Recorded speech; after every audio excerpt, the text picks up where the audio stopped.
পুরো দেশে dialysis centre দিন দিন বেড়েই চলেছে। কারণটা জানেন? কারণ হচ্ছেন আপনি, আমি, মানে আমরা সবাই। কীরকম? আমরা আজকের এই ব্যস্ত লাইফস্টাইল লিড করার চক্করে অনেক কিছুকে কম্প্রোমাইজ করে দিয়েছি। তার মধ্যে হেলথ বা ফুড হ্যাবিট এটা প্রাইম। আমরা ভুলে গেছি হেলথ ইজ ওয়েলথ, এই কথাটাই ভুলে গেছি।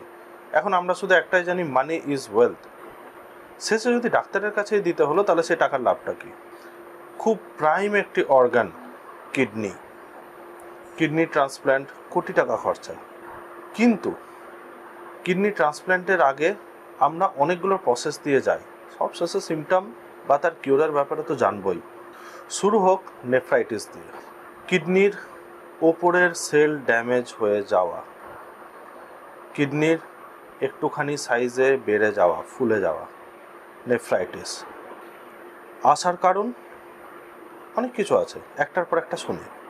ফার্স্ট, পর্যাপ্ত মাত্রায় জল ইনটেক না করা, বেশি মাত্রায় কোল্ড ড্রিঙ্ক, সুগার ড্রিঙ্ক, মানে বিশেষ করে অ্যাডেড সুগার যেগুলোতে আছে, এনার্জি ড্রিঙ্ক, সময়ে জলপান না করা, ক্যাফিন জাতীয় খাবার বেশি খাওয়া, কফি, চকলেট, কোকা টাইপের জিনিস, যেটা এনার্জি ড্রিঙ্কে তো থাকেই বললাম।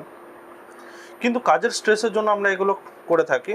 আমরা জানি যে একটু খাবো তো কিচ্ছু হবে না, একটুতে কিছু হবে না, একটুতে কিছু হবে না, করে করে অ্যাড করতে করতে অনেকটা অ্যাড হয়ে গেছে, কখন বুঝতে পারিনি।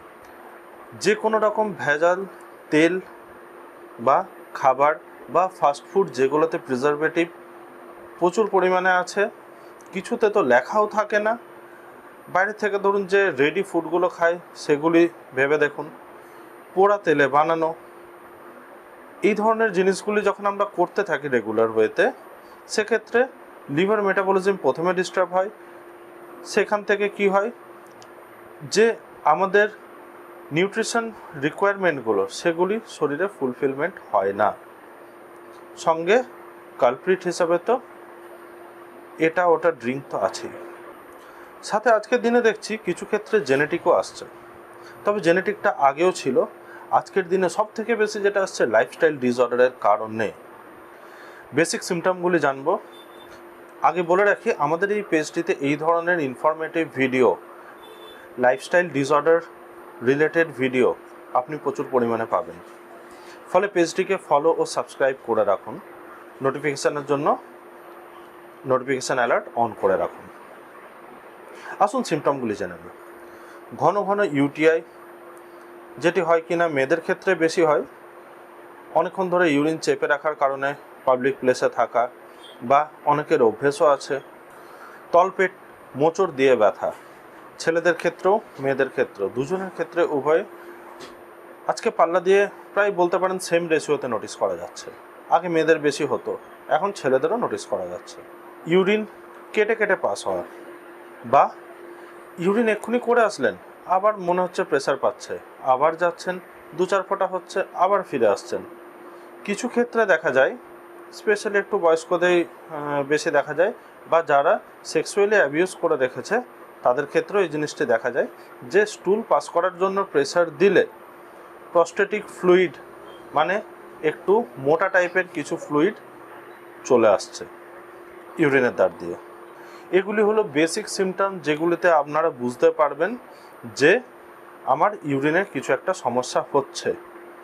The first negligible evidence of kidney nephritis.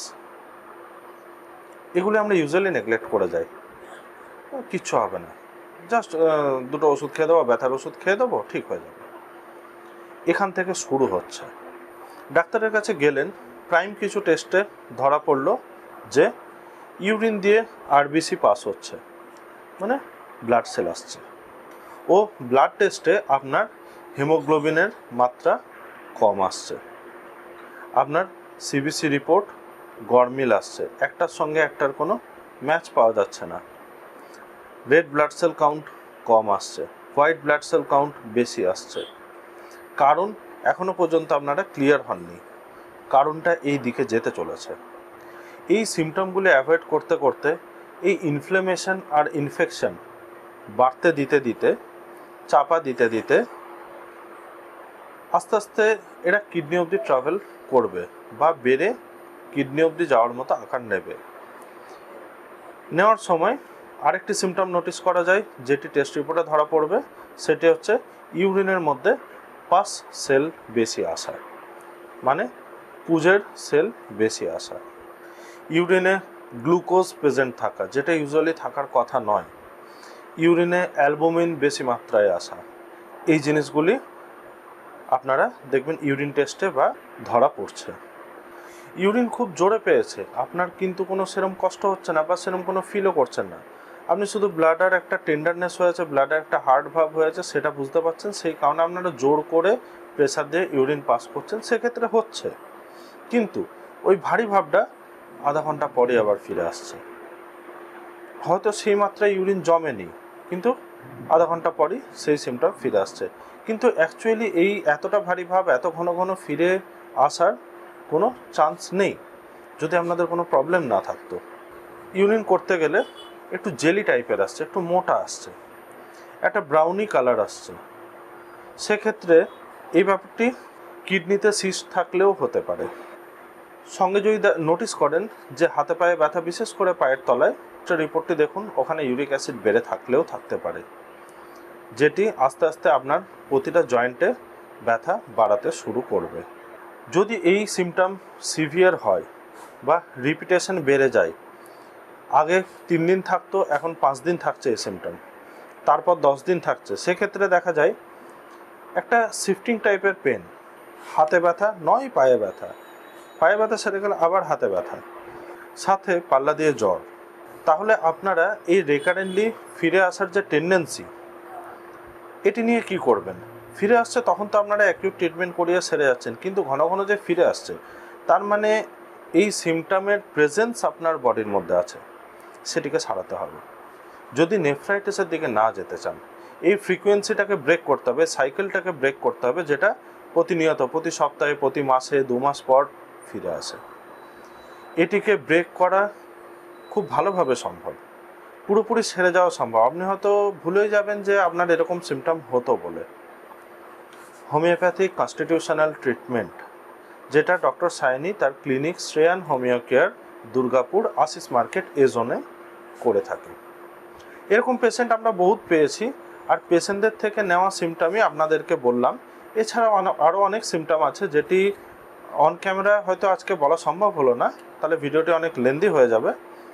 যদি আপনারা এই প্রাইম সিমটমগুলি নোটিস করেন আপনাদের মধ্যে, আর এর ক্রনিসিটি নোটিস করেন, সেক্ষেত্রে আপনারা স্ক্রিনে দেওয়া ডিটেলসে কন্ট্যাক্ট করতে পারেন। আমি সৌরভ আপনাদেরকে অবশ্যই এই ব্যাপারে গাইড করব।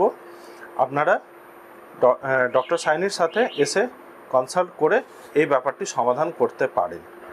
ভালো লেগে থাকলে অবশ্যই ভিডিওটি লাইক করবেন, আমাদের পেজ ফলো ও সাবস্ক্রাইব করুন। নমস্কার, ধন্যবাদ।